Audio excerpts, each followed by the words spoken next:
Alhamdulillah wassallallahu wala quwwata illa billah amma ba'du. Bapak Ibu guru SD Kasasat yang kami hormati, tak lupa marilah kita panjatkan puji syukur kehadirat Allah Subhanahu wa taala.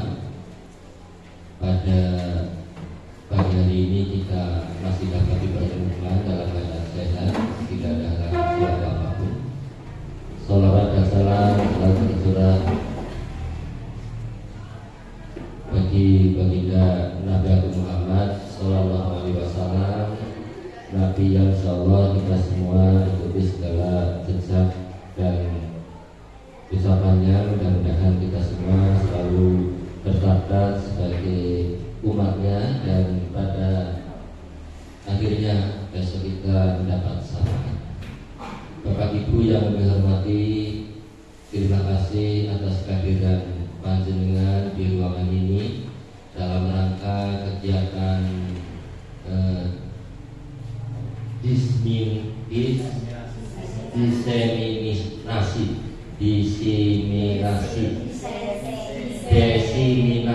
ya. Iya. Ada yang diseminasi, ada yang diseminasi, itu sama artinya. Ya. Dalam rangka CGP Pak Jupri, ya, untuk modul 1.4. Bapak Ibu yang kami hormati, dalam kegiatan ini nanti pesan saya ke panjenengan, ikutilah dengan baik, karena nanti panjenengan akan mendapatkan informasi yang baru, informasi yang positif untuk pengembangan pendidikan di SD 3 Kasat. Karena kalau kita menilik arti kata diseminasi itu sendiri adalah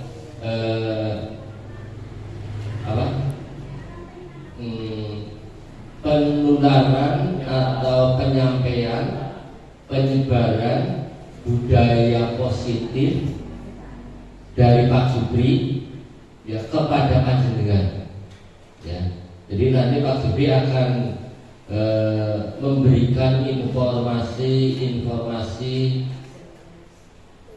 tentang budaya positif, mestinya yang berkaitan dengan pembelajaran dan kemajuan SD 3 Kasat kepada panjenengan, ya.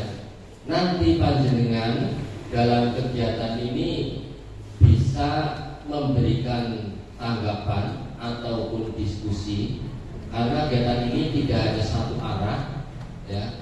Kegiatan ini diharapkan dua arah, antara narasumber Pak Jupri dan panjenengan selaku komunitas di sini, ya.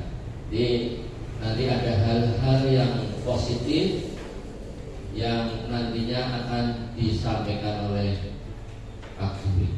Monggo panjenengan nanti ikuti dengan sama, bertanyalah atau berikan ide-ide yang baik untuk masukan Pak Jupri, ataupun Pak Jupri punya ide yang bagus atau baik, sampaikan kepada teman-teman kita agar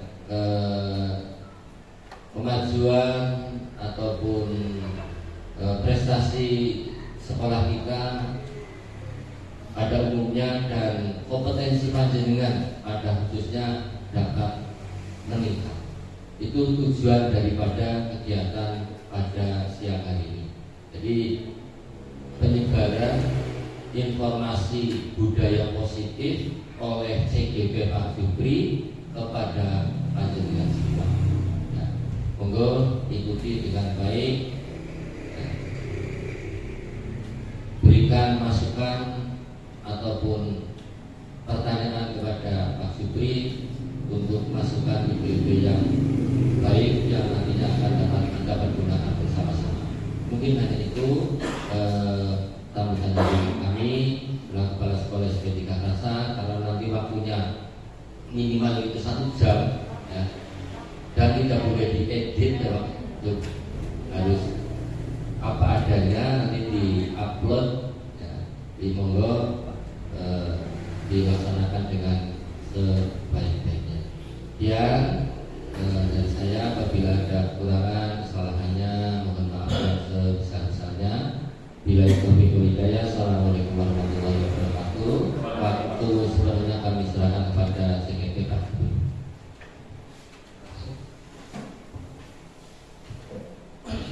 Berdiri Bapak Ibu. Assalamualaikum warahmatullahi wabarakatuh. Bapak Kepala Sekolah, Assalamualaikum. Bapak Ibu guru, staf pejabat yang berkaitan juga. Alhamdulillah, pertama saya juga memanjatkan syukur Allah Subhanahu wa taala yang telah memberi rahmat hidayahnya sehingga pada siang pagi menjelang siang hari ini Jumat tanggal 23 Agustus 2024 masih diberi kesehatan, keselamatan, kesempatan sehingga pada pagi hari ini kita dapat berkumpul kembali dalam rangka diseminasi manusia tempat budaya positif. Saya Supriyanto selaku CGP Angkatan 11 Kabupaten Banyumas. Mohon izin Bapak Ibu, hari ini saya menyampaikan tentang diseminasi mulai 4 budaya positif. Itu nanti berkaitan dengan aksi nyata modul 1 4. Tadi yang dilakukan oleh Bapak Kepala Sekolah bahwa diseminasi adalah informasi atau kepada kelompok luas tentang budaya positif. Atau di budaya positif yang ada di tempat izin nanti saya untuk sedikit berbagi informasi dengan Bapak Ibu semuanya. Hari ini tanggal 23 Agustus 2024. Saya mengajar Bapak Ibu, saya juga mohon maaf menggunakan PPT yang ada. Yang pertama, diseminasi pada satu tempat budaya positif Rajab 23 Agustus 2024. Izin, bapak saya mulai Supriyanto, sebagai CGP Angkatan 11 Kabupaten Banyumas. Bapak Ibu yang saya hormati, budaya positif. Nanti dalam budaya positif, saya pikir saya akan mengulas tentang ada perubahan paradigma belajar, ada 2 disiplin positif, ada motivasi perilaku manusia, ada kebutuhan dasar, ada posisi kontrol restitusi, dan yang terakhir ada keyakinan, kelas, dan segitiga restitusi. Perubahan paradigma belajar yang pertama. Perubahan paradigma belajar atau perubahan paradigma teori kontrol atau ilusi kontrol. Yang pertama ada ilusi guru mengontrol murid. Bagaimana guru mengontrol murid? Di sini dalam perubahan paradigma teori kontrol. Yang kedua, ilusi bahwa kritik dan membuat orang merasa bersalah dapat menguatkan karakter. Yang ketiga, ilusi bahwa semua penguatan positif, efektif, dan bermanfaat. Dan yang keempat, ilusi bahwa orang dewasa memiliki hak untuk memaksa. Jadi katanya kita, teori kontrol kita sebagai guru, sebagai pendidik, kita menghadapi murid-murid kita yang dari berbagai jenis latar belakang dan karakter murid. Perubahan paradigma teori kontrol, ilusi kontrol, ada stimulus respon, ada teori kontrol. Stimulus respon, realitas atau kebutuhan kita semua. Sedangkan teori kontrol, realitas kebutuhan kita berbeda. Yang kedua, stimulus respon, semua orang melihat hal yang sama. Sedangkan teori kontrol, setiap orang memiliki gambaran yang berbeda. Yang ketiga, kita mencoba mengubah orang agar berpandangan sama dengan kita. Sedangkan teori kontrolnya, kita berusaha memahami pandangan orang lain tentang dunia. Yang keempat, perilaku buruk dilihat sebagai suatu kesalahan. Teori kontrolnya, semua perilaku memiliki tujuan. Dan ketahui, semua perilaku baik orang dewasa atau anak kecil, semua perilaku mereka memiliki tujuan. Tidak ada perilaku yang tanpa ada tujuan. Ketika ada orang berperilaku, kalimatnya tidak tujuannya, itu salah. Semua perilaku memiliki tujuan. Orang lain bisa menurut saya Sedangkan kontrolnya hanya Anda yang bisa mengontrol diri Anda sendiri. Ya, jadi di sini stimulus responnya orang lain bisa mengontrol saya, tapi teori kontrolnya hanya Anda yang bisa mengontrol Anda sendiri. Stimulus respon saya bisa mengontrol orang lain.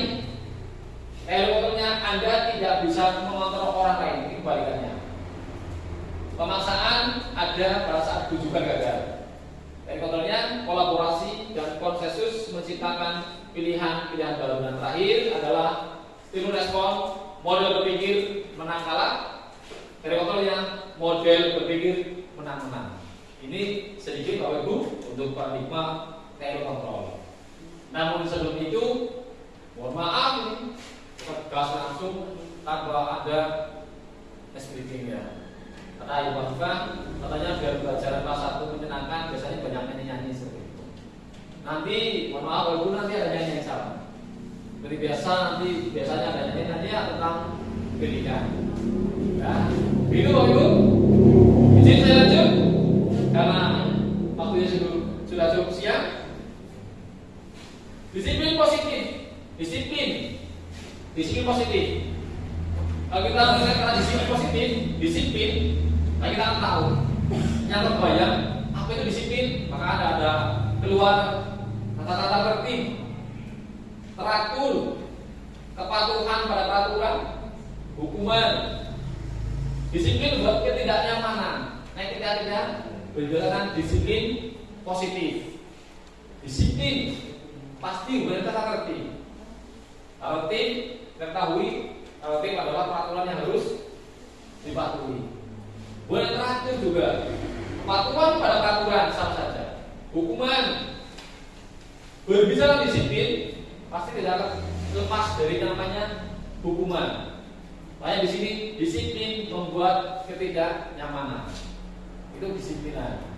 Karena apa? Disiplin besar bersifat mengikat, mengatur. Disiplin maka akan membuat ketidaknyamanan. Maka di dalam Ki Hajar Dewantara mengungkapkan bahwa disiplin positif. Ada di mana ada kemerdekaan, disitulah harus ada disiplin yang kuat. Sungguh pun disiplin itu bersifat self disiplin, yaitu kita sendiri yang mewajibkan kita dengan sekeras-kerasnya. Tetapi itu sama saja, sebab jikalau kita tidak cakap melakukan self disiplin, wajiblah penguasa lain mewajibkan diri kita. Dan peraturan demikian itulah harus ada di dalam suasana yang merdeka. Inilah pemikiran Ki Hajar Dewantara dalam catatan 5 halaman 470. Ki Hajar Dewantara pemikiran konsepsi teladanan sikap merdeka secara 5 tahun 2013 tentang disiplin. Sebagai pendidik, tujuan kita adalah menciptakan anak-anak yang disiplin dari diri, sehingga mereka bisa berperilaku dengan mengacu pada nilai-nilai kebajikan universal dan memiliki motivasi intrinsik bukan ekstrinsik. Ya, Bapak Ibu ketahui, dan sebagai pendidik tujuan kita adalah menciptakan anak-anak yang memiliki disiplin diri, ya, sehingga mereka bisa berperilaku dengan mengacu pada nilai-nilai kebajikan universal. Berarti bagaimana kita mendidik menciptakan agar anak-anak mempunyai jiwa yang disiplin tanpa harus ada paksaan, tanpa harus ada embel-embel hukuman, tapi mereka dengan kesadaran sendiri mereka akan melakukan disiplin. Contohnya kita ketahui piket, kadang anak yang tidak melaksanakan piket biasanya bubar sekolah tinggal, yang lain tinggal, misalnya perempuan tinggal sendirian, anak yang laki biasanya pulang lebih dahulu. Ini bentuk dari disiplin kita. Selanjutnya ada nilai kebajikan profil pelajar Pancasila. Nah, setelah kita jalan kurang lebih 5 menit, Bapak Ibu, kita ada speaking sebentar. Kita nyanyi dulu, ya, Ibu Ana, Ibu Ana. Mari Bapak Ibu, speaking dulu, jangan tegang, masih pagi. Ini kayak sedang sidang di pengadilan, takut malah ini. Ini kebajikan profil pelajar Pancasila. Sudah kita ketahui dalam MPLS kemarin kelas 1 tentang pelajar Pancasila. Bapak Ibu, siap tembang ya? Siap. Baik Bapak Ibu, kita tembang bersama-sama. 1, 2, 3. Pelajar Pancasila beriman dan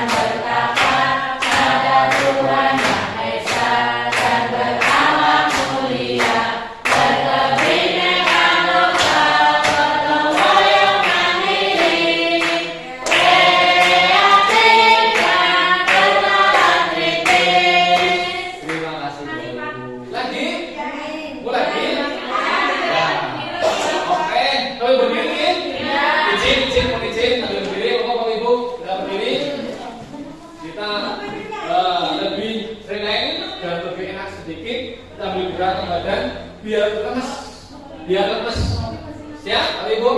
Kita bareng-bareng tembang proyek pelajaran aja. 1, 2, 3. Belajar Pancasila, beriman dan bertakwa pada Tuhan Yang Esa dan berakhlak mulia, berkebinekaan global, gotong royong mandiri,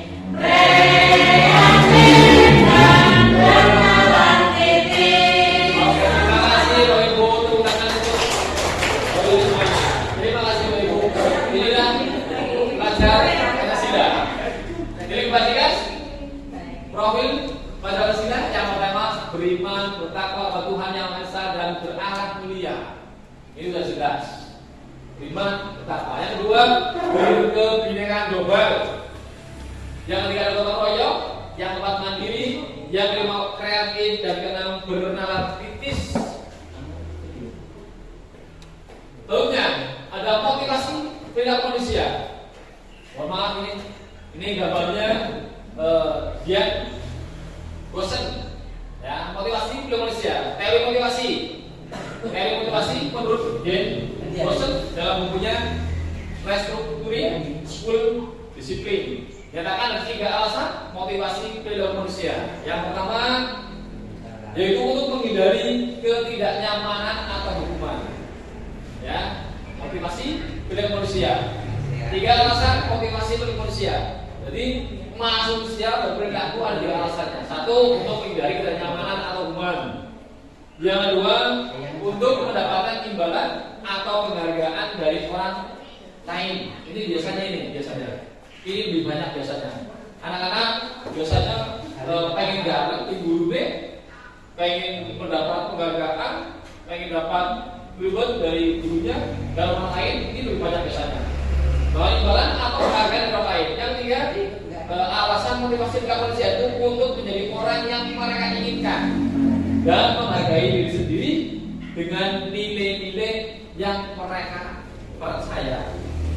Ini 3 alasan motivasi perilaku manusia menurut Giat Bosen dalam bukunya Restructuring School Discipline. Tentunya ada motivasi perilaku manusia. Perilaku manusia tujuan dari disiplin positif adalah menanamkan motivasi yang ketiga. Apa yang ketiga? Yaitu untuk menjadi orang yang mereka inginkan dan menghargai diri sendiri dengan nilai-nilai yang mereka percaya. Menjadi orang yang mereka inginkan dan menghargai diri sendiri. Maka kita sebagai manusia yang merdeka, hargailah diri sendiri. Kan buat lagi zaman yang berbudak, ya sudah merdeka, hargai diri sendiri. Di sini tujuannya adalah menanamkan motivasi yang 3 pada murid-murid kita, yaitu untuk menjadi orang-orang yang mereka inginkan dan menghargai sendiri dengan nilai-nilai yang mereka percaya. Itu tujuannya. Ketika murid-murid kita memiliki motivasi tersebut, mereka telah memiliki motivasi intrinsik yang berdampak jangka panjang dari dalam diri mereka. Motivasi yang tidak akan terpengaruh pada adanya hukuman atau hadiah. Dan yang ketiga, mereka akan tetap berperilaku baik dan berlandaskan nilai-nilai kebajikan karena mereka ingin menjadi orang yang menjunjung tinggi nilai-nilai yang mereka hargai. Inilah motivasi perilaku manusia, Bapak Ibu. Di sini ada pertanyaan pematuk, Bapak Ibu. Motivasi perilaku manusia berhubungan dengan motivasi. Sebagai seorang guru, saat Anda hadir mengajar di kelas tempat aku, pikiran motivasi apakah yang mendasari tindakan Anda? Nah, ini setiap guru tidak sama biasanya. Sebagai guru, karena menemukan sebagai guru, saat Anda hadir mengajar di kelas tempat aku, jam 7 masuk, masuk, kita masuk ke kelas. Ini ada motivasi apa yang mendasari tindakan Anda? Disiplin. Satu disiplin, betul. Terima kasih Bu Ana. Disiplin. Karena ini contohkan disiplin kepada anak didiknya. Jelas itu. Yang kedua, mungkin ingin apa? Taat, boleh, bagus. Jadi menjalankan kelas. Jam 7 masuk kelas, masuk sekolah, betul, disiplin, kesepakatan. Ini masih motivasinya. Ada lagi mungkin motivasi di rumah karena bosan di rumah, bete di rumah, ada masalah di sekolah, hanya gak asik, bosan di rumah. Ini sekolah lah, jago, sekolahan di kelas itu berbeda-beda. Jadi setiap guru nanti ada yang berbeda-beda, ada yang sama, ada yang berbeda. Ini motivasi perilaku manusia, tergantung keadaan. Di rumah enjoy, asik. Saya berada di rumah waktu itu saya ingin mengajar, ingin memberikan ilmu pada saya, ingin niat izin ibadah, niat izin ibadah biasanya. Kan setara ilmu kubur. Ya, biasanya seperti itu. Biasanya ingin ibadah, berikan amal yang ilmu bermanfaat. Itu dari rumah berangkat ke kelas, langsung ke sekolahan. Jam 7 masuk, sudah standby di kelas, mengajar anak-anaknya. Satu alasannya apa? Jadi disiplin, ingin menerapkan tepat waktu, ingin menanam peraturan, ingin memberikan contoh kepada anak didik kita. Bagaimana sih guru kita memberikan contoh kepada anak didiknya? Itu seperti itu. Jadi sebagai seorang guru, motivasi apa yang mendasari tindakan Anda ketika datang tepat waktu? Jadi disiplin, tepat waktu, dengan contoh yang terbaik. Ini motivasi kita sebagai guru Bapak Ibu. Semangat betul. Dari rumah semangat, insya Allah maksudnya semangat. Karena sekolahan semangat. Dari rumah wis lentruk, ya nanti sampai sekolah yang ngantuk juga, lentruk juga. Pol-polnya masuk kelas, bosan bagi tugas, guru, pilih. Tapi mending guru nih daripada gurunya Facebookan. Ya, mau cari tugas, gurunya Facebookan, TikTokan. Itu lebih parah itu. Iya, jangan gitu. Monggo, motivasi apa yang mendasari Anda untuk hadir tepat waktu di kelas kita? Baik, jadikanlah kita motivasi yang positif. Jangan sampai motivasi negatif tidak dibawa ke sekolahan, nanti efeknya, dampaknya kepada anak didik kita. Baik Bapak Ibu, jadi lanjut sudah ya motivasinya. Ini ada hukuman, ada konsekuensi. Hukuman jelas, hukuman. Konsekuensi, pasti konsekuensi. Konsekuensi adalah akibat dari perbuatan. Ya, konsekuensi. Hukuman jelas. Hukuman. Kalau kesalahan hukum, sanksi. Konsekuensi adalah akibat dari perbuatan. Dampaknya bisa positif, bisa negatif. Itu konsekuensi. Di sini ada pertanyaan pemantik Bapak Ibu. Nanti kita bagaimana bersama-sama coba ada 1, 2, 3, 4, 5, 6, 7, ada 7. Kira-kira hukuman atau konsekuensi. Yang pertama, mencatat 100 kali di dalam buku kalimat, saya tidak akan terlambat lagi karena terlambat ke sekolah. Kira-kira hukuman atau konsekuensi Bapak Ibu? Hukuman. Coba tulis di sini hukuman. Hukuman.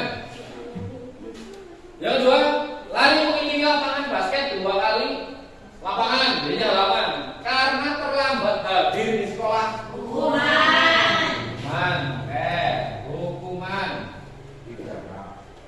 Yang ketiga, murid diminta untuk push up 15 kali karena tidak menggunakan masker ke sekolah. Hukuman. Lanjut lagi, menggantikan kertas tugas teman yang tadi dicoret-coret. Konsekuensi. Selanjutnya, membersihkan tumpahan air di meja tulis karena tersenggol saat belajar. Konsekuensi.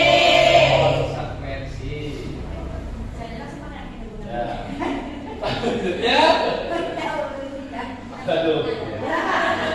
meminta murid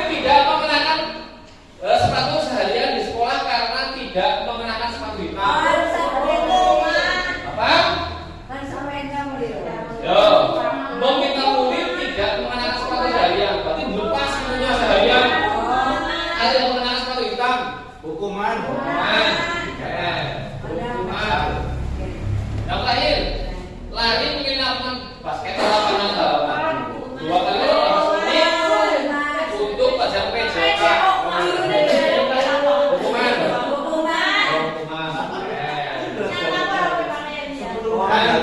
Baik, Bapak Ibu, sudah beri semuanya.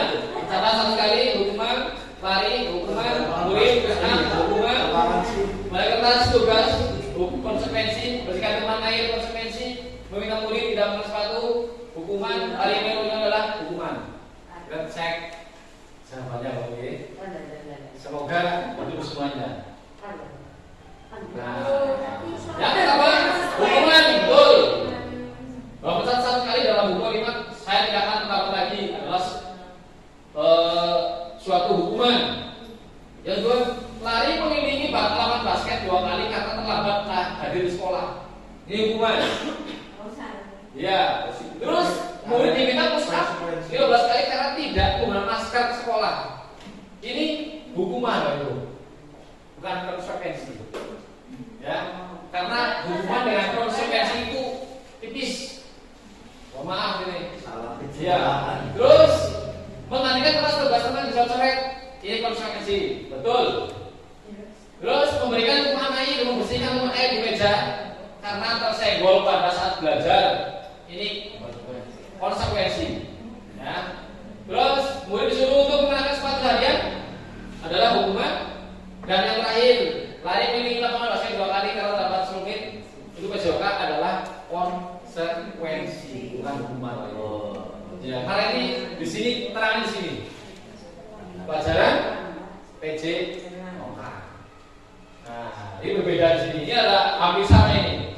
Ya, jadi mencatat adalah hukuman, lari mengelilingi lapangan basket karena sekolah hukuman, diminta push up adalah hukuman, mengalir kertas konsekuensi, membersihkan teman air meja konsekuensi, disuruh turun sepatu seharian hukuman, dan lari mengelilingi lapangan 2 kali pelajaran PJK adalah konsekuensi. Terima kasih. Tepuk tangan untuk Bapak Ibu. Nilainya sudah. Berarti konsekuensi itu lebih ringan ya Pak? Konsekuensi lebih ringan. Hukuman lebih mengarahnya efek jerah. Dalam arti hukuman biasanya anak akan timbul rasa bersalah, akan timbul rasa terbebani. Nek konsekuensi berbeda. Lanjut Bapak Ibu. Kebutuhan dasar manusia. Manusia seperti ketahui mempunyai kebutuhan dasar. Kebutuhan dasar manusia ada 5. 1, bertahan hidup, penguasaan, kasih sayang dan rasa diterima, kebebasan dan kesenangan. Ini 5 kebutuhan dasar manusia yang harus terpenuhi. 1, bertahan hidup. Manusia itu harus bertahan hidup. Harus. Yang kedua, ada penguasaan. Harus mempunyai kekuasaan. Kasih sayang dan rasa diterima. Itu wajib. Bebas dan kesenangan. Di sini ada pertanyaan pemantik, Bapak Ibu. Yang pertama, Ibu Ambar, guru wali kelas 2A di SD Hati, sedang bingung menghadapi ulah salah satu murid di kelasnya, Doni.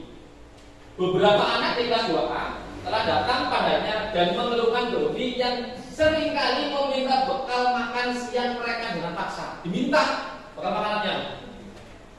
Jika Anda menghadapi itu seperti Ibu Ambar, apa yang akan Anda lakukan? Menurut Anda kira-kira apa alasan Doni melakukan hal itu? Nah, Bapak Ibu, jika waktu Ibu Ambar muridnya bernama Doni sering meminta bekal makan siang dengan paksa kepada temannya, kira-kira jika Anda menghadapi seperti ini, apa yang Anda lakukan? Apakah akan dimarahi? Apa akan ditanya terlebih dahulu, atau langsung dijewer di hukuman? Itu tergantung kita. Ditanya, terus, iya, ditanyakan.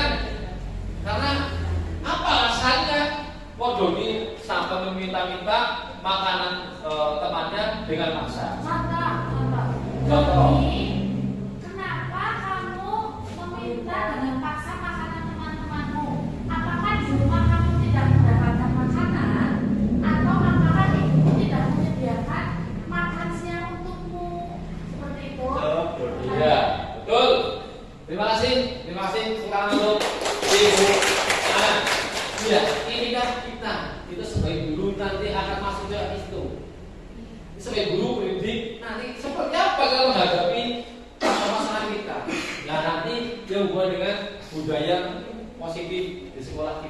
Terima kasih Buana. Nah, alasannya apa orang itu? Harus tahu, jangan langsung memarahi. Doni, sudah boleh. Itu bukan orang kamu. Jangan. Ya, kita harus bagaimana menyikapi ini. Karena apa? Inilah dari Ibu. Ada 5 kebutuhan dasar manusia: bertahan hidup. Apakah kalian bertahan hidup? Yang kedua, apakah karena penguasaan? Ingin berkuasa di kelasnya? Apakah karena kali sayang merasa diterima? Apakah mereka kurang sayang oleh gurunya atau temannya di kelas atau kebebasan? Mungkin mereka terkekang di kelasnya atau kesenangan atau doni hanya ingin bersenang-senang saja.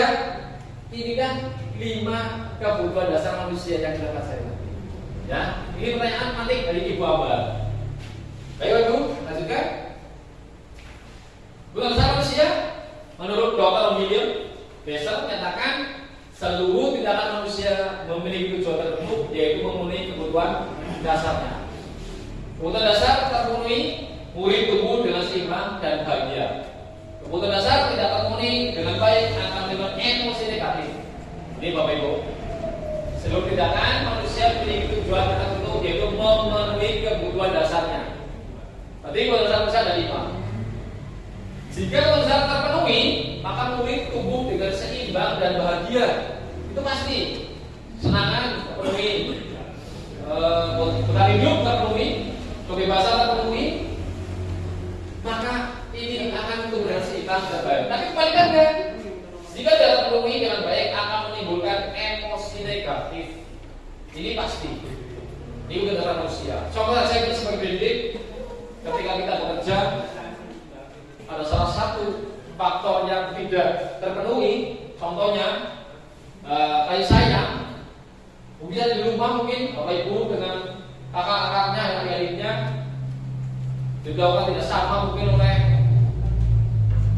ibunya, bapaknya, maka akan timbul rasa akan berontak ketika kita tidak terpenuhi dua hidupnya. Di 5 ini salah satunya, maka akan timbul negatif. Di sini akan ada emosi negatif. Bahkan mereka dapat melakukan perbuatan yang bertentangan dengan nilai kebajikan atau pelanggaran peraturan. Nilai kebajikan atau melanggar peraturan. Contohnya di kelas anak kita, ketika anak ditekan, tidak mendapatkan sayang ataupun kebebasan, maka anak-anak akan cenderung melakukan pelanggaran peraturan. Perilaku buruk seorang biasanya adalah respon dari kebutuhan yang tidak terpenuhi. 5 kebutuhan dasar manusia. Survival, ini bertahan hidup, ya, kebutuhan untuk bertahan hidup atau survival.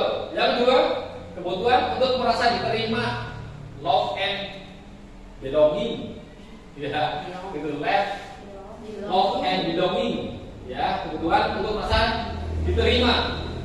Yang ketiga, kebutuhan akan kebebasan atau freedom. Manusia butuh kebebasan, bebas berekspresi. Yang keempat, beragam kesenangan atau fun, senang. Setiap manusia berhak mendapat kesenangan. Itu wajib pokoknya. Bagaimana keadaan apa? Pokoknya kita harus senang.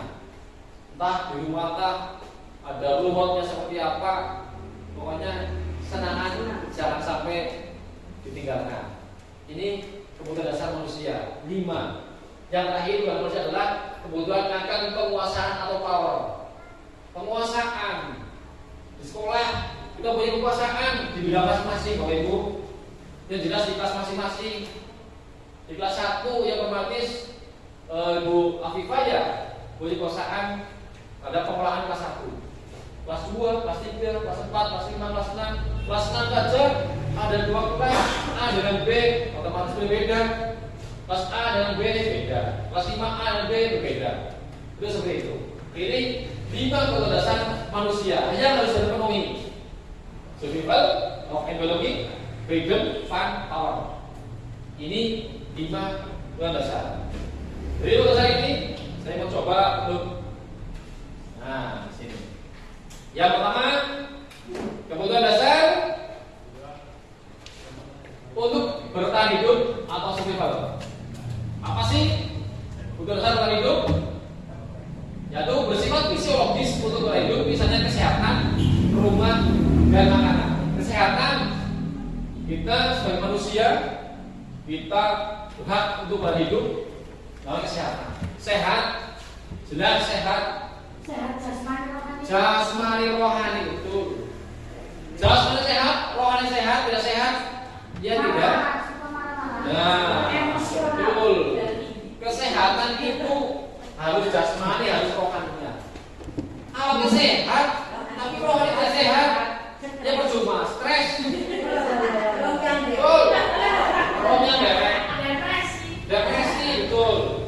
Rohani sehat, jasmani tidak sehat, ya tidak pas, ya buruk, ya tidak pas. Maka harus dua-duanya, jasmani maupun rohani.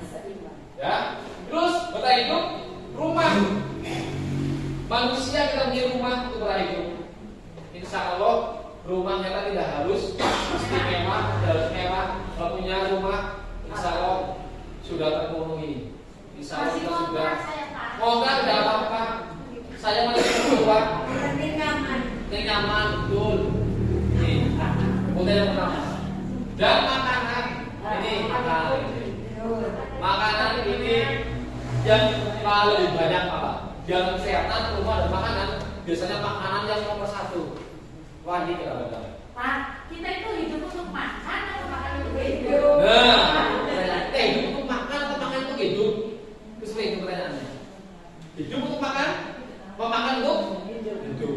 Itu adalah pertanyaan yang kalimat apa ya? Bisa diambil gimana? Nah, seperti itu. Di sini ada yang apa? Tidak pas itu adalah begini. Untuk makanan enak-enak, makanan sih bergizi, sempurna, tapi kita lihat belakang tidak banyak rumah. Makanan enak-enak, restoran, kafe terus bolak-balik, masih bolak-balik. Ternyata kafe lagi orang sehat demi gaya dan sosial kita. Nah ini yang harus kita hindari. Gaya hidup ini berbahaya ini. Ya. Orang psikologis pada kita ini meliputi kebutuhan akan perasaan aman, sehat, di rumah bisa makan, rasanya aman. Alhamdulillah. Yang kedua, nah ini kebutuhan untuk merasa diterima atau love and belonging. Merupakan kebutuhan psikologis untuk disayangi. Dan diterima oleh teman, keluarga, pasangan hidup, teman kerja, dan kelompok di mana kita tergabung. Untuk diterima, bagaimana manusia diterima di segala medan? Berarti kita harus rasa apa ya sebenarnya? Menyesuaikan diri, tahu diri, betul. Ini yang kedua, kebutuhan untuk diterima, love and belonging. Jangan sampai kita mengedepankan ego kita. Jangan sampai. Pokoknya kita bagaimana kondisinya. Bukan fokus untuk disayangi dan diterima oleh teman-teman. Bagaimana kalau dengan temannya, dengan keluarganya, dengan pasangan hidupnya, Bu Afifah? Ya.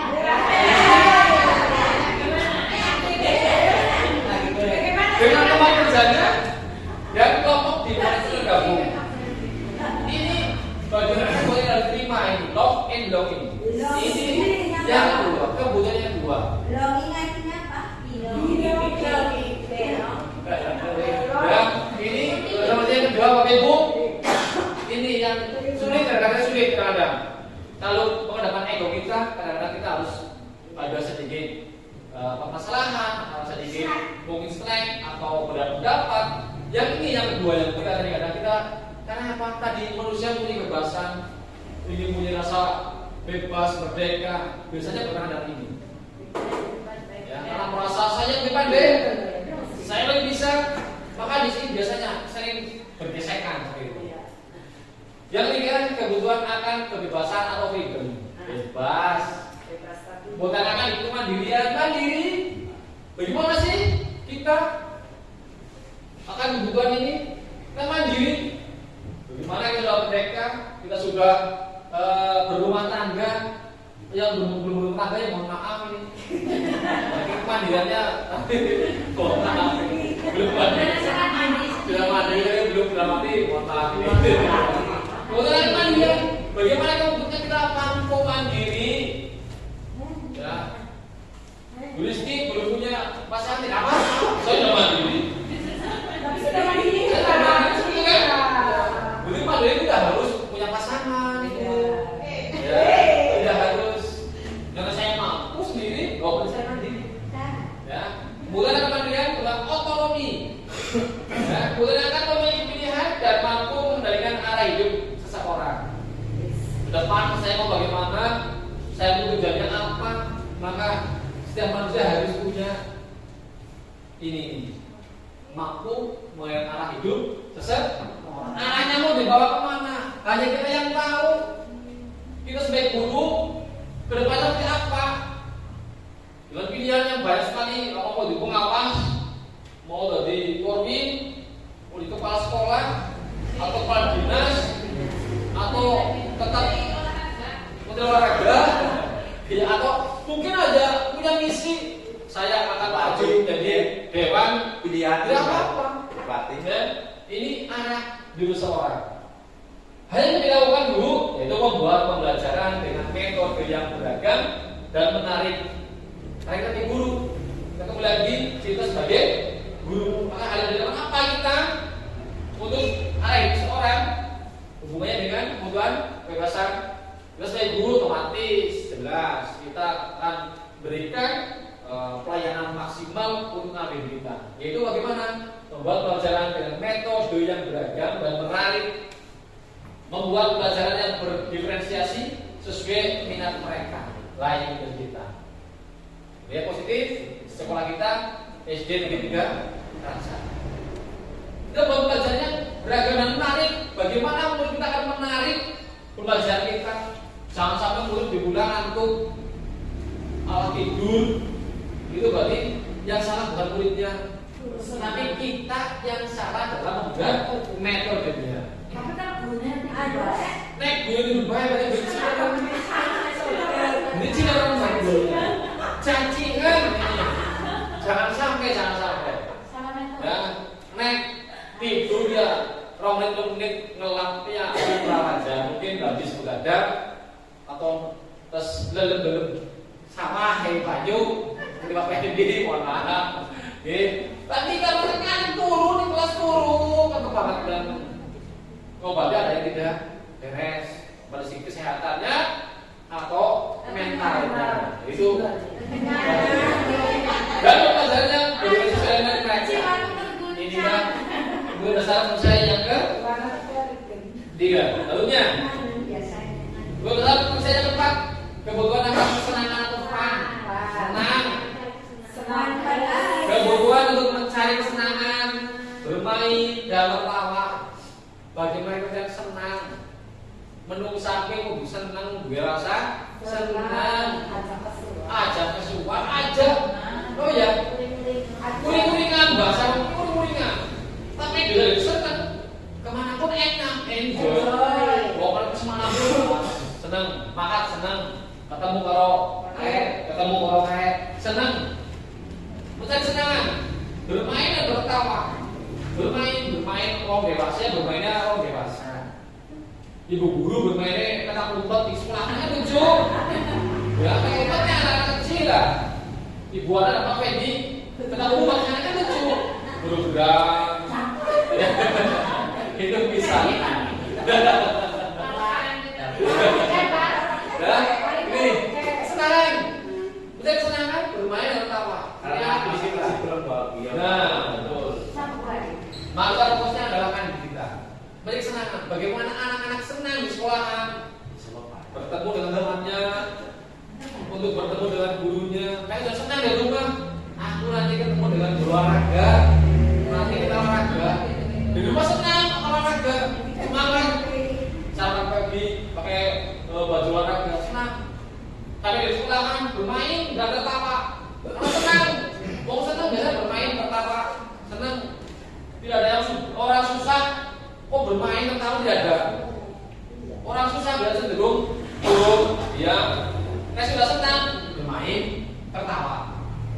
Ya, orang susah tertawa tidak ada.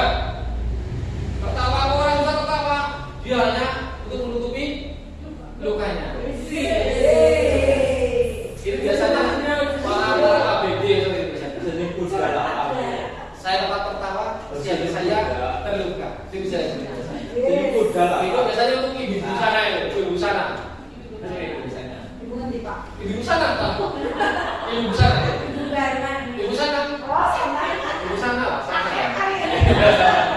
Itu biasanya sambil tiduran, HP, senyum sendiri kan. Tapi mereka senang.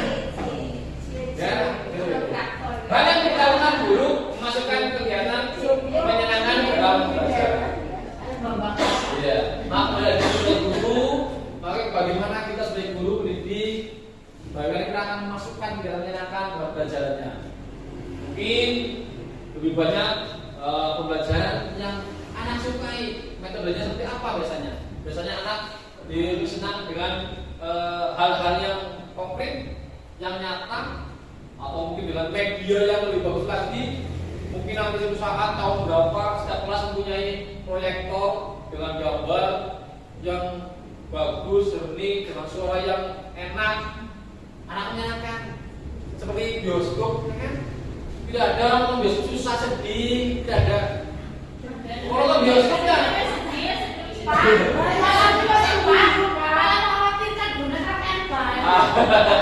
tidak apa-apa. Saya settingan untuk SBK nggak apa-apa. Ya, tadi pulang biasa tadi ke nonton bioskop sedih, tergantung filmnya, betul. Tapi berangkat nonton film. Ketika mengetahui ceritanya baru sedih. Nonton film sedih, nek saja tidak mencermati, Yohan malah sedih. Orang-orang kan bicara ceritanya seperti itu. Seperti kita banyak menonton wayang kulit, ya mbak. Nonton wayang kulit, tidak tahu bahasa yang dalam ceritanya, ya bingung, selingat, ngobang-ngobang. Tapi mereka yang tahu ceritanya, tidak mungkin akan ngatur seperti itu. Seperti itu. Bagaimana kita melakukan kegiatan menyenangkan dalam belajar? Kita sebagai pendidik, maka buatnya apa? Dengan kesenangan kita harus terapkan kepada diri kita. Dan yang terakhir adalah kebutuhan akan penguasaan atau power. Berhubungan dengan kekuatan untuk mencapai sesuatu, menjadi kompeten, terampil, diakui atas prestasi dan keterampilan kita, dengarkan dan memiliki rasa harga diri. Ini biasanya lebih banyak pada laki-laki biasanya. Kalau guru kita biasanya laki-laki di sini. Dia bergerak bagaimana untuk menjadi sang penguasa jelas. Apapun disekolahkan di serius. Ya, ini biasanya kebutuhan akan penguasaan. Di kelas biasanya laki-laki akan berkuasa.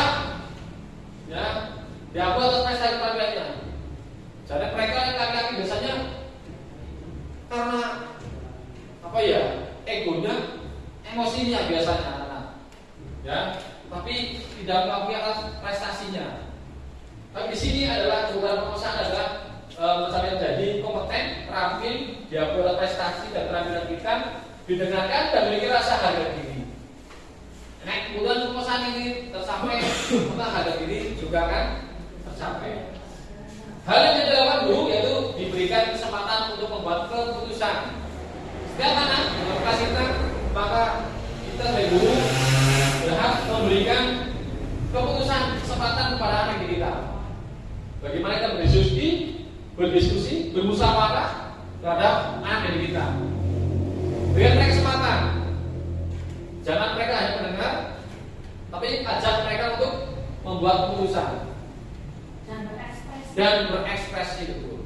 Ini kaitan dengan kegunaan akan penguasaan. Dan yang terakhir didengarkan saat melakukan presentasi. Ketika anak-anak mau presentasi melakukan pendapatnya, maka dengarkan, jangan patahkan. Meski banyak mereka katakan hal yang sangat sederhana. Contoh, Bu Guru istirahat, boten. Bu Guru pulang jam berapa? Seperti Mas Syafri. Itu suatu ungkapan bagaimana mereka akan dihargai. Jangan petahkan mereka. Pak Guru pulang jam berapa? Mau masuk. Pulang. Itu.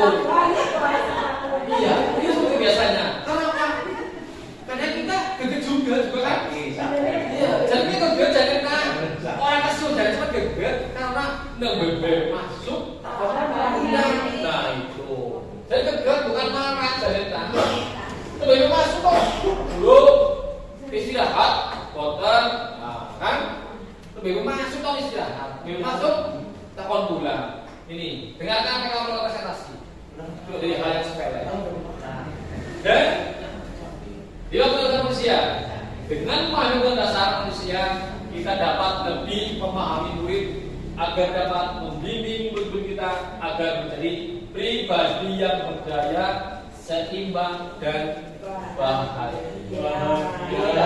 Lima dasar manusia yang diterapkan dalam budaya positif kepada anak kita.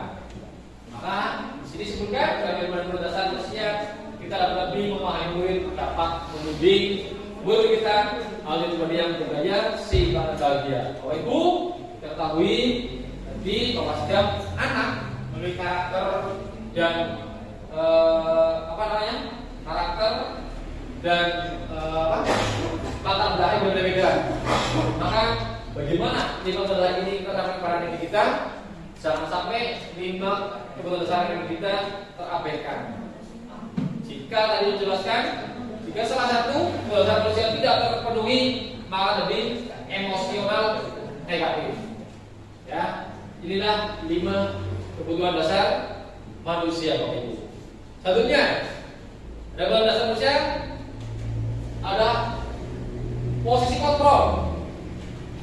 Menurut Bapak Bidang Dasar Bosen, ada 5 posisi kontrol yang diterapkan seorang guru, orang tua atau atasan dalam melakukan kontrol. Posisi kontrol yang pertama ada penghukum, yang ada pembuat rasa bersalah, yang ada teman, yang empat pemantau, dengan manajer. Kita sebagai guru harus tahu posisi kontrol kita. Sebagai guru, sebagai orang tua, sebagai pendidik harus tahu. Saya ini sebagai guru itu posisi kontrol saya itu apa terhadap anak? Apa penghukum? Apa pembuat rasa bersalah? Apa sebagai teman? Apa sebagai pemantau? Apa sebagai manajer? Yang tahu pasti sendiri. Bagaimana tahunya? Ketika kita menghadapi masalah anak-anak kita. Ketika anak mempunyai masalah, kita seperti apa sih penyelesaiannya? Seperti tadi, yang mati, ya, penghukum atau orang bersalah, atau teman, atau pemantau, atau manajer. Yang pertama, posisi kontrol kita sebagai penghukum. Seseorang penghukum bisa menggunakan hukuman fisik maupun verbal.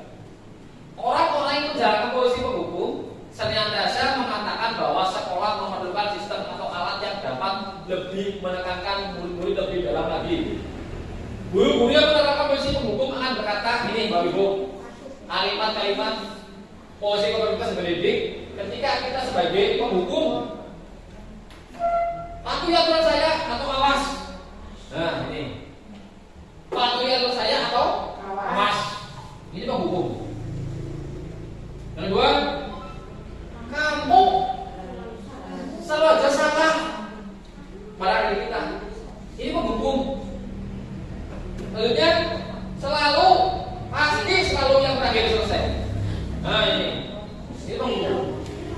Ini kalimat penghukum. Guru seperti ini senantiasa percaya hanya ada usaha agar pembelajaran bisa berhasil itu dengan cara dia. Biasanya bahasa kita adalah otoriter. Sekarang penyong, orang penyong, bocah salah. Orang bocah penyong, bocah salah. Maka di sini adalah posisi otoritas sebagai penghukum. Yang kedua, sebagai pembuat rasa bersalah. Ketika kita sebagai guru, posisi kontrol kita sebagai pembuat rasa bersalah, guru akan bersuara lebih lembut. Kalau tadi penghukum, kamu berkeras suaranya.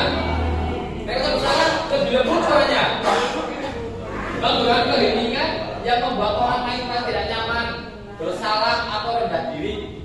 Kalian diucapkan, biasanya ibu sangat kecewa sekali dengan kamu. Pak Guru kecewa dengan kamu. Ini bukan bersalah. Anak-anak bersalah, anak-anak. Berapa kali Bapak harus memberitahu kamu ya? Nah itu. Gimana coba? Kalau orang tua belum tahu, kamu berbuat begini. Ini kalimat pembuat rasa bersalah. Kira-kira kita sudah dihukum atau membuat rasa bersalah? Kita yang tahu sendiri, kita yang tahu. Di posisi ini kita akan memiliki pilihan diri yang buruk tentang diri mereka. Maka melihat biru mereka. Kenapa mereka merasa bersalah? Kalau sampai rumah tidak berubah, sampai anak dari rumah masih merasa dihukum, ini akan menjadi beban. Ya. Jadi penilaian yang buruk tentang diri mereka. Kemudian tidak berharga mereka. Dan telah mengecewakan orang-orang yang disayanginya. Mereka pula sudah membawa masalah. Aku terus gowoi Pak Guru, aku terus Ibu Guru, aku terus melakukan kesalahan. Ini pembuatan bersalah. Di mana kita? Yang ketiga, posisi kalau kita sebagai teman. Ketika kita sebagai teman, guru posisi ini tidak akan nyakitin murid, namun akan tetap berupaya mengontrol murid melalui persuasi. Tidak akan nyakitin murid, orang jewer, orang kritik, orang nendang. Posisi teman pada guru bisa negatif ataupun positif. Kalimat yang dia ucapkan adalah, ayo bantulah demi Bapak ya. Ayo ingat tidak bantu Bapak selama ini. Ya sudah, kali ini tidak apa-apa. Namun nanti Ibu bantu bereskan. Ini teman. Saya lebih dekat kita. Saya lebih dekat. Ini teman. Tapi sebenarnya ada dampak positif, ada dampak negatifnya. Ini teman. Dan yang keempat adalah pemantau. Bagaimana posisi dari pemantau? Guru mengawasi berdasarkan pada peraturan dan konsekuensinya. Pertanyaan yang diajukan seorang pemantau yaitu peraturannya apa? Ketika anak melakukan kesalahan di kelas, peraturannya apa? Apa yang telah kamu lakukan? Saki, misalnya, saki lagi. Sanksi atau konsekuensinya apa? Nah, ini biasanya kita lakukan kepada pemantau, posisi pemantau. Kita sampai mana kita? Pemantau, kalau teman telah bersalah atau penghukum. Dan yang terakhir adalah manajer. Ini yang terbaik Bapak Ibu. Manajer. Wali kota kita sebagai guru adalah sebagai manajer. Manajer adalah posisi di mana guru berbuat sesuatu sama dengan murid, mempersilahkan murid mempertanggungjawabkan perilakunya, mendukung murid agar dapat menemukan solusi atas permasalahannya sendiri. Seorang manajer berkata, apa yang kita yakini? Ketika murid berbuat kesalahan, kita tanyakan, apa yang kita yakini? Balik ke keyakinan kelas, karena kita sebagai guru memiliki kelas masing-masing. Apa kamu meyakininya? Jika kamu meyakininya, maka kamu bersedia memperbaikinya. Jika kamu mau memperbaiki ini, hal ini menunjukkan apa tentang dirimu. Terakhir, apa rencana kamu untuk memperbaiki hal ini? Ini pertanyaan seorang manajer untuk muridnya. Tugas seorang manajer membimbing murid untuk dapat mengatur dirinya dan mengembalikan murid tersebut ke kelompoknya dengan lebih aman dan kuat. Maka dari segi inilah, kalau menurut saya pribadi, posisi kita sebagai guru itu di posisi manajer. Bagaimana kita mengetahui anak didik kita salah? Kita harus tahu kenapa mereka kesalahan. Seperti tadi, misalnya depan itu Doni yang minta makanan buat temannya dan paksa. Kita jangan sebagai penghukum, tapi kita harus sebagai manajer. Kenapa Doni memaksa meminta bekal buat temannya dengan paksa? Kita harus tahu bagaimana, apa alasannya. Nah, inilah posisi kontrol kita ada 5. Kontrol guru, pendidik ada 5. Tadi yang pertama adalah sebagai penghukum, yang kedua pembuat bersalah, yang ketiga teman, yang keempat pemantau, dan 5 adalah manajer. Inilah 5 posisi kontrol kita sebagai guru. Posisi kontrol. 5 posisi kontrol. Motivasi. Guru berbuat, guru berkata, hasil, kaitan dengan dunia berkualitas, murid berkata, dampak pada berhasil sukses, yang kelas berhasil sukses. Di sini sebagai penghukum, guru berbuat memarahi, menunjuk, menyakiti dan menyindir, bersalah, berceramah dan mengatakan seharusnya ini, seharusnya kamu begini, ibu kecewa dengan kamu, ini merasa bersalah. Sebagai teman, membuat alasan-alasan untuk muridnya. Kamu kenapa? Bagaimana kok menghitung dan menghitung? Bagaimana kamu melakukan kesalahan? Dan manajer mengajukan pertanyaan-pertanyaan. Kamu kenapa, Zaki? Kamu hari ini melakukan apa, Zaki? Terus kira-kira itu betul apa tidak? Harus dari manajer. Dan guru berkata hasilnya, kaitannya, berkata dampak problemnya. Ini ada di 5 posisi kontrol. Yuk Bapak Ibu, berkaitan dengan posisi kontrol, maka kita akan bercerita tentang keyakinan kelas. Keyakinan kelas, setiap kelas mempunyai keyakinan masing-masing. Apa sih keyakinan kelas? Keyakinan kelas adalah nilai-nilai kebajikan atau prinsip-prinsip universal yang disepakati bersama secara universal, terlepas dari latar belakang suku, negara, bahasa maupun agama. Menurut dosen, sudah 98, suatu keyakinan akan lebih memotivasi seorang dari dalam atau intrinsik. Seorang akan lebih bersemangat untuk menjalankan keyakinannya daripada hanya sekedar mengikuti serangkaian peraturan. Bapak Ibu, keyakinan kelas itu berbeda dengan peraturan kelas. Keyakinan kelas berbeda dengan peraturan kelas. Disinilah kita belajar keyakinan kelas. Keyakinan kelas. Mengapa keyakinan kelas? Mengapa tidak peraturan kelas saja? Nah ini, Bu. Ada keyakinan, ada peraturan. Apa sih peraturan, Bapak Ibu? Peraturan? Peraturan itu adalah suatu aturan yang dibuat oleh satu pihak sebelum pihak. Itu kayak peraturan biasanya. Anak-anak biasanya tidak terlibat biasanya. Contoh, berangkat lebih awal. Yang membuat guru, bukan muridnya. Keyakinan kelas ada suatu keyakinan yang diyakini oleh anak-anak kita. Mereka tidak harus membaca berapa jam 7. Kita sudah tahu bahwa jam 7 di sekolah adalah peraturannya. Sudah meyakininya tanpa paksaan karena dari dalam hati mereka. Keyakinan akan lebih memotivasi seorang dari dalam atau memotivasi secara intrinsik.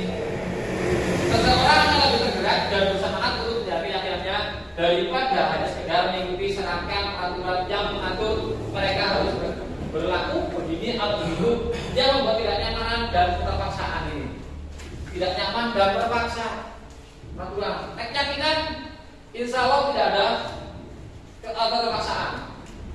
Kita membaca di sini saja antara keyakinan peraturan. Kita keyakinan sholat 5 waktu, sudah kewajiban kita, sudah dengan keyakinan kita laksanakan tanpa paksaan. Insya Allah ikhlas, enjoy dan menikmati sholat itu. Tapi dengan peraturan kita akan sedikit ada rasa terpaksaan. Contoh, tidak jauh-jauh kita baik pendidik harus absen jam 7 dan sebalik mobile. Belum sampai minta ampun di jalan terus kebutuhan bagaimana caranya harus cepat sampai di sekolah sebelum jam 7. Karena peraturan. Tapi ini kita sudah jadi keyakinan, kita asik aja. Oh, jam 7 kita sudah harus di sekolah. Dari rumah berangkatnya berarti lebih awal. Apa saat? Ini keyakinan kelas. Selanjutnya pembentukan keyakinan kelas. Yang kelas bersifat abstrak daripada peraturan yang lebih rinci dan konkret. Keyakinan kelas berupa pernyataan-pernyataan yang universal. Pernyataan keyakinan kelas nanti dibuat dalam bentuk positif. Keyakinan kelas hendaknya tidak terlalu banyak sehingga mudah diingat dan dipahami. Semua warga kelas sebaiknya ikut berkontribusi dalam membuat kegiatan kelas lewat curah pendapat. Bagaimana anak kita untuk curah pendapat? Dan bersedia meninjau kembali keyakinan kelas dari waktu ke waktu. Untuk keyakinan kelas. Contoh ini Contoh aturan dan keyakinan. Ini ada 3 contoh antara aturan atau keyakinan. Kita lihat di sini. Yang pertama, memakai helm ketika mengendarai sepeda motor. Ini adalah suatu keyakinan. Kenapa kita harus memakai helm? Ketika mengendarai motor adalah suatu untuk keselamatan. Yang kedua, mengembalikan barang di tempatnya.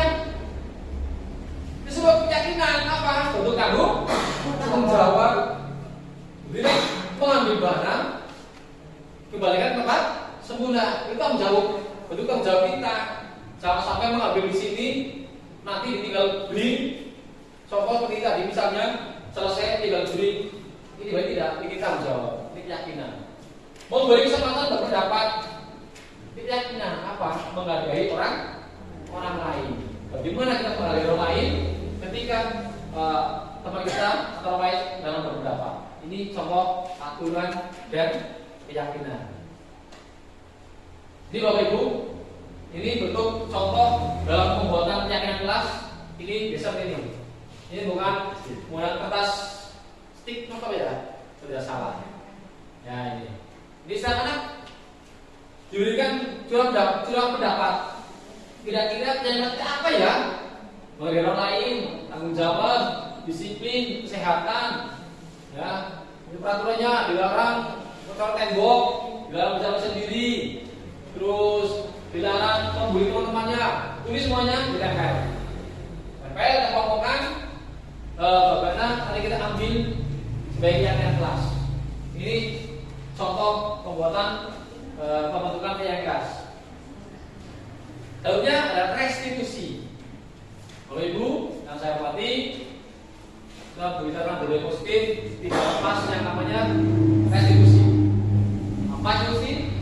Proses menciptakan kondisi bagi murid untuk memperbaiki kesalahan mereka, sehingga mereka bisa kembali pada kelompok mereka dengan karakter yang lebih kuat.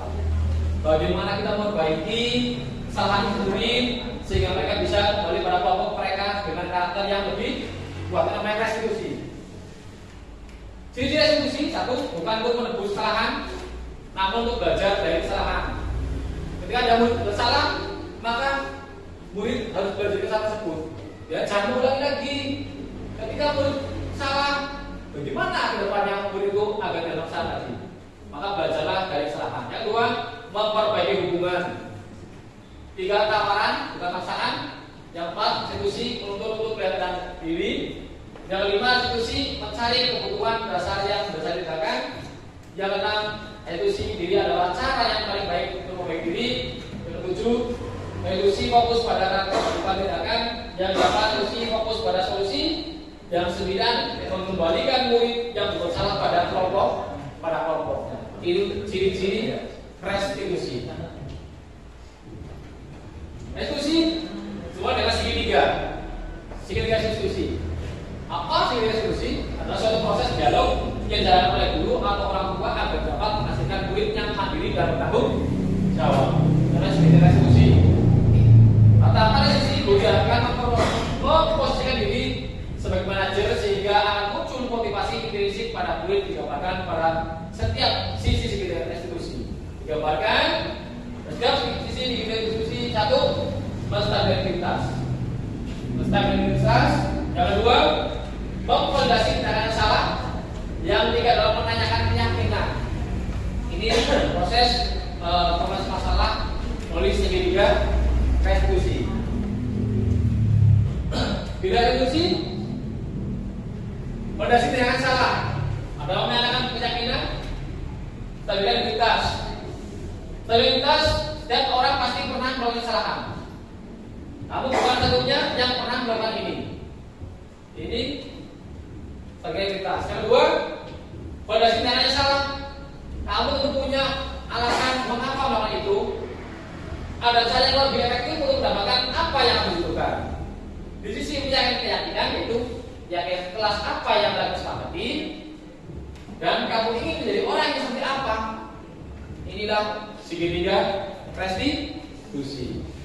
Dan mohon izin Bapak Ibu, saya sedikit buka dokumentasi bagaimana penerapan segitiga restitusi. Di sini ada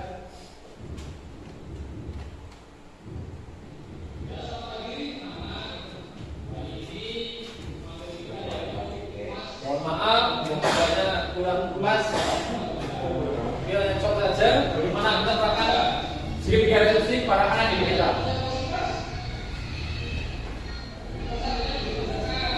Dan hari ini atau saya tidak mengerjakan tugas bagaimana menyelesaikannya. Bisa.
Ya begitu Pak Ibu, itu contoh penerapan segitiga restitusi yang pertama. Itu bagaimana kita menerapkannya ketika anak didik kita tidak mengerjakan tugas.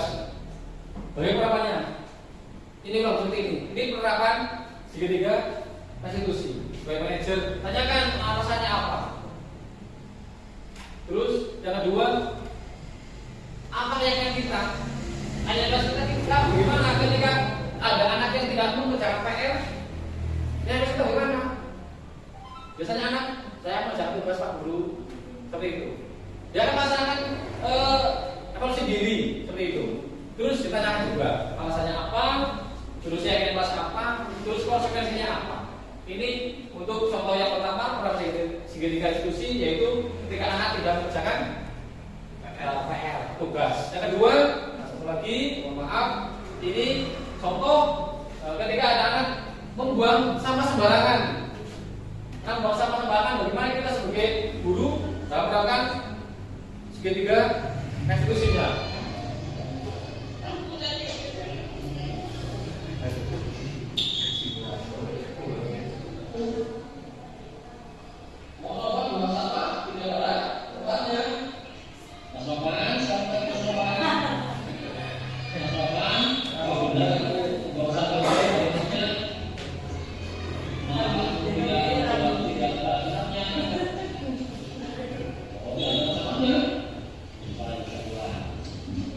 Ya, kita bawa murid kita keluar, pertanyakan kenapa tidak membuang sampah pada tempatnya.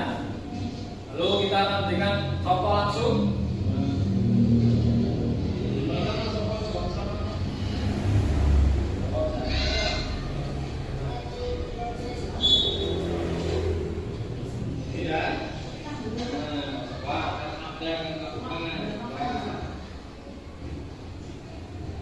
Berikan contoh langsung. Gimana para muridnya? Apakah murid akan melakukan hal yang sama? Nah, gitu.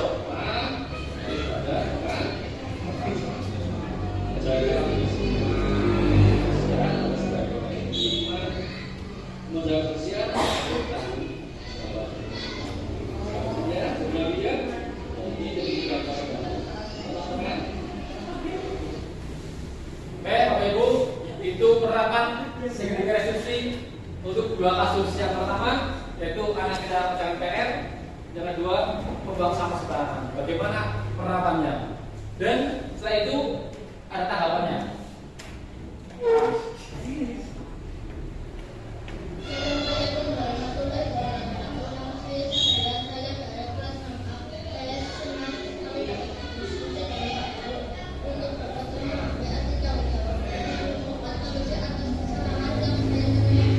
Bagaimana kita punya solusi yang kesalahan mereka? Solusinya bagaimana? Karena kesalahan.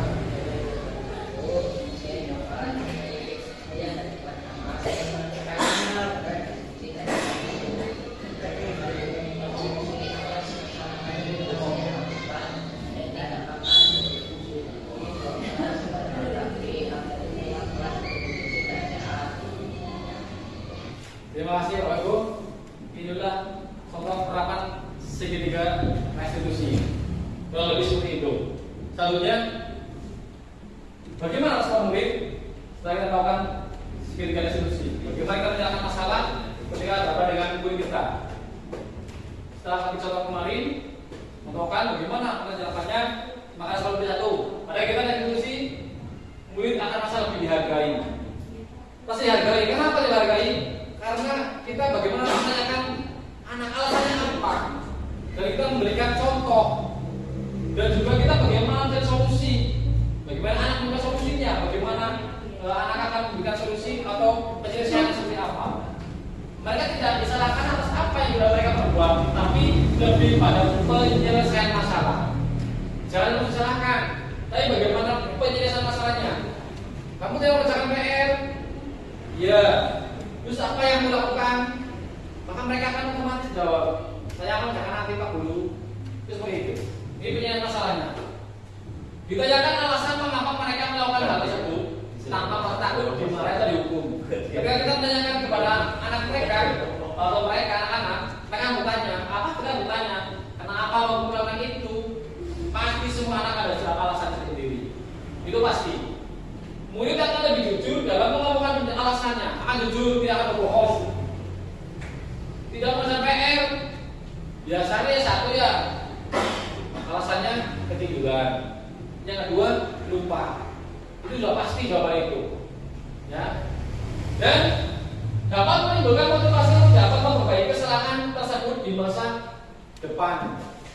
Jadi bagaimana kita menyelesaikan masalah tersebut? Nah, dengan segitiga restitusi, maka akan menimbulkan motivasi untuk dapat memperbaiki kesalahan tersebut dengan di masa depan. Yang terakhir, respon murid, yaitu mereka bisa kembali ke kelompoknya dengan karakter yang lebih kuat. Karena anak-anak setelah selesai diskusi dengan guru setelah melakukan kesalahan, biasanya anak-anak akan sedikit minder biasanya. Dukung Pak Guru, dukung Ibu Guru. Tapi dengan cara seperti ini, segitiga restitusi, insya Allah mereka akan kembali ke kelompok dengan karakter yang lebih kuat. Dan yang terakhir Bapak Ibu, yang saya tunggu adalah terima kasih. Ya, terima kasih Bapak Ibu. Hari ini bersama saya tentang budaya positif. Kalau seperti itu, bila ada ini bermanfaat, monggo diambil. Kalau ada perlu masukan, silakan beri masukan kepada kami. Saya ada yang perlu tidak ditingkatkan. Oke, dan itu Bapak Ibu. Terima kasih atas pertanyaan siang hari ini kurang bisa jam. Sekian. Berarti Pak Hidayah. Atau mungkin ada pertanyaan dari Bapak Ibu? Mungkin ada pertanyaan? Cukup ya, Bapak Ibu. Baik, terima kasih Bu Ana. Jangan lupa. Terima kasih. Assalamualaikum warahmatullahi wabarakatuh. Waalaikumsalam. Terima kasih Bapak Ibu.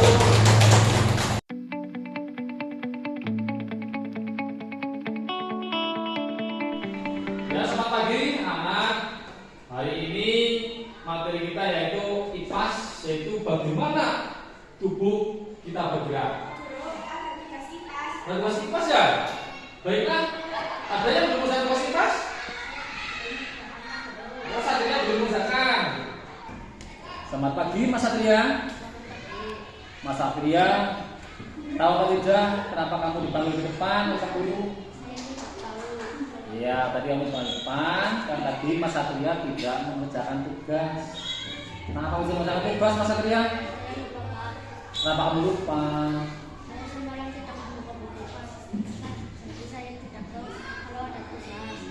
Satria tidak melakukan tugas karena lupa. Jadi Satria tidak melaksanakan tanggung jawabnya untuk melaksanakan tugasnya. Terus bagaimana ini? Minta maaf. Baiklah, karena kamu sudah mengakui kesalahanmu, nanti jangan diulangi lagi ya. Terus apa yang kamu lakukan Satria? Coba kamu pikirkan.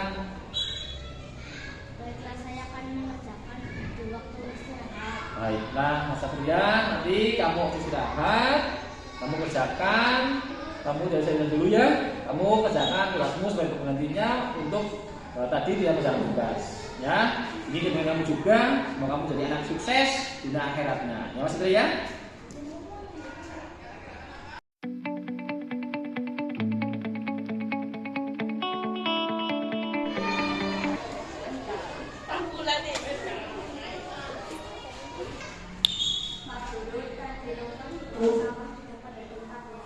Mohon Novan buang sampah tidak pada tempatnya.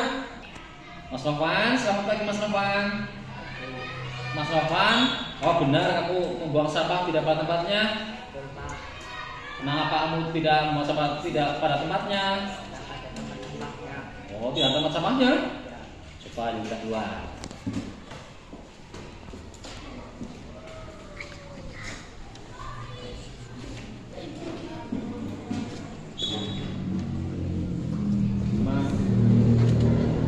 Mana Mas Novan membuang sampahnya? Oh, di sana.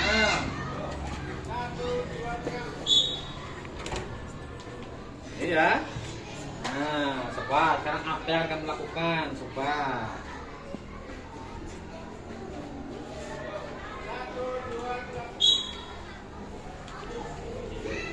Nah, kalau membuang sampah harus pada tempat sampah.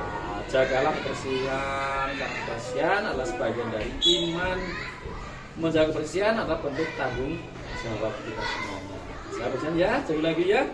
Ya, ini demi kebaikan kita semuanya. Ya Mas Novan.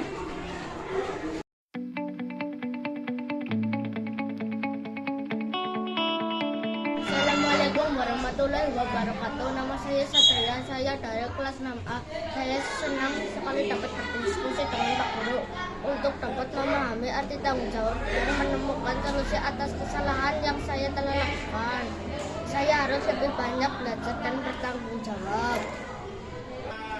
Assalamualaikum warahmatullahi wabarakatuh. Nama saya Novan. Saya dari kelas 6A. Saya senang sekali diajak diskusi dengan Pak Guru untuk dapat menemukan solusi atas kesalahan yang telah saya lakukan.